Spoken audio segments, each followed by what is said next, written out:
Welcome back, and today we're looking at the brand new GiantMouse Ace Reo. And I've been excited about this one ever since I got this at Blade Show this year. And overall, the aesthetics of it, it really speaks to me. I love the blade shape. You got this nice drop point blade, and as you can see, that tip is sitting in line with that pivot. So it's going to be a very versatile blade shape, especially with that nice full flat grind. Very, very nicely done.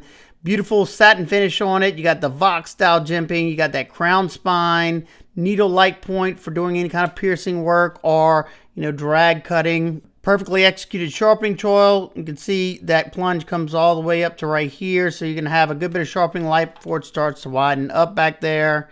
Nice blade hole for deployment that we'll talk about later. And this one is in CPM Magnacut. Now, I talked with the guys at GiantMouse whenever I was at Blade and asked them what the HRC on the Magnacut was.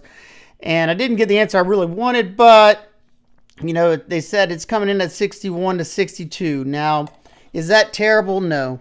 Is it going to perform good? Yes. It's going to perform better than most of your other knives, unless you have custom heat-treated knives or Magnacut at 63 to 64, which will it perform a lot better? Yes. At 63, 64, especially on a folder, that makes a lot of sense.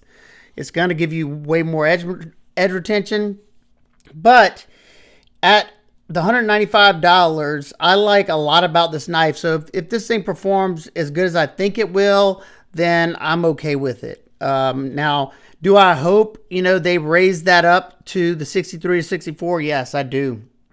I'd love to see that. But, I can't do anything about that right now. So we'll see how the 61, 62 performs for me.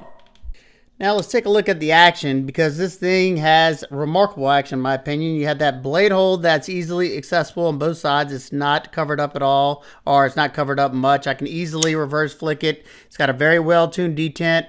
It's pretty darn smooth. It is riding on bearings, and the thumb flick is very nice. Also, you could also slow roll it. My detent is dialed in perfection.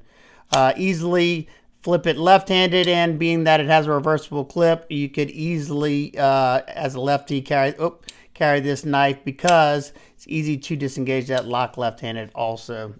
Now I'll pop up on the screen the inside of this knife, because I did take it apart. I just wanted to see how it was working. You have your pivot screw that's T8, and you have T8 on your body screws and clip screws. So that's awesome to see that they went T8 throughout. This body screw right here is holding on this micarta scale, and you also have a screw underneath this micarta, as you see in the picture, that is going into a standoff into the titanium backspacer on the other side. So you definitely have some extra strength back here, but it doesn't really look like it if you're looking at it, with the blade open, because you see the pocket clip screws not holding on to it. So there you go. That's the inside view. They have these beautiful micarta scales that are nice and contoured. This particular one is the Blue Jean Denim micarta. And I asked them also at Blade Show how they get this nice texture, because it always feels different than other micarta. I asked them if they blasted the micarta, and that's what they do. So now we know that that's how they get in that different look and that extra grippiness to it. Nice and grippy. Love the feeling of their micarta. It has a texture on it. I don't know if it's coming across on the camera, but there is a texture on the micarta. You can also get it in green canvas micarta, and I think a black G10 maybe. The blue denim micarta one comes with the titanium backspacer, and I think the other two come with a brass backspacer, if I'm not mistaken.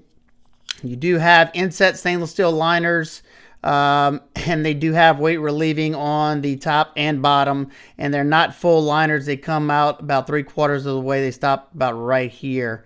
This thing is an absolute featherweight because of how slim it is, and overall, the overall dimensions of this knife. Let's check it out on the scale. First in grams, at 77.6 grams, or 2.737 ounces. That is awesome. That is especially awesome because this is a 7 9/8, almost right at 8 inches overall length with a 3.34 inch blade. So that weight is just remarkable. If you're someone who likes your very lightweight EDC knives, this one I think is going to be an outstanding option for you. Let's check out the lockup. Mine is sitting at around, I'd say 30% or so. No up and down whatsoever on mine. No side to side either. I could flex just because of, how thin it is, but nothing to be alarmed of. At least I don't see any reason to be concerned. The access set lock bar, it's good. You have this little deeper cutout right here on the show side scale. You have the texture on top of the lock bar plus on the side right here. It's right. I can get my finger in there easy. Maybe if you have fatter thumbs than me, it might be a little bit more difficult for you, but I don't have an issue whatsoever. It's easy for me to get there. It's not a super strong lock bar or anything, so I think it's a-okay. The centering is, I think it looks like it's perfect on mine. Maybe to the left a hair, can't really tell. I don't know. I do have a small lanyard hole for the lanyard people, and it is sitting above the pocket. Like I said earlier, you do have a deep carry tip-up left or right-handed wire pocket clip on this one, and it functions very, very nicely. And it's fairly deep, like I said, to keep that lanyard above so it'll stick out of the pocket. So you have something to grab a hold to pull out of the pocket if you use a lanyard. Size comparisons with two of my favorite GiantMouse Ace knives. We have the Jutland and the Sonoma V2. It's pretty much identical to the Sonoma V2 in a lot of specs. Handle's a little bit thinner on this one, and this one's a good bit lighter than the Sonoma V2. Next up, we have the Ontario Rat Model 1 and the GiantMouse Ace Grand. The Rat 1's a good bit bigger and lengthwise, and the Grand is a little bit shorter. Lastly, we have the Spyderco PM2 and the Hogue Ritter RSK full size. Both of these knives are a little bit larger than. Nitpicks and complaints, we talked about it. Of course, I would have liked to see this Rockwell to 63, 64 so we could have gotten the full potential out of the Magnacut. That said, I thought it performed great, and for the majority of the people, that are going to buy this knife to use it for everyday tasks will love the performance on it. It's got other great qualities like its toughness and its corrosion resistance. That's what, I love the Magnacut for, and its, edge retention. Overall, I think this is an absolute home run. I could highly recommend this one. This one was fun to carry, fun to use. It's got beautiful action. It's slicey. It looks nice, and it's reasonably priced, in my opinion, for a Magnacut blade.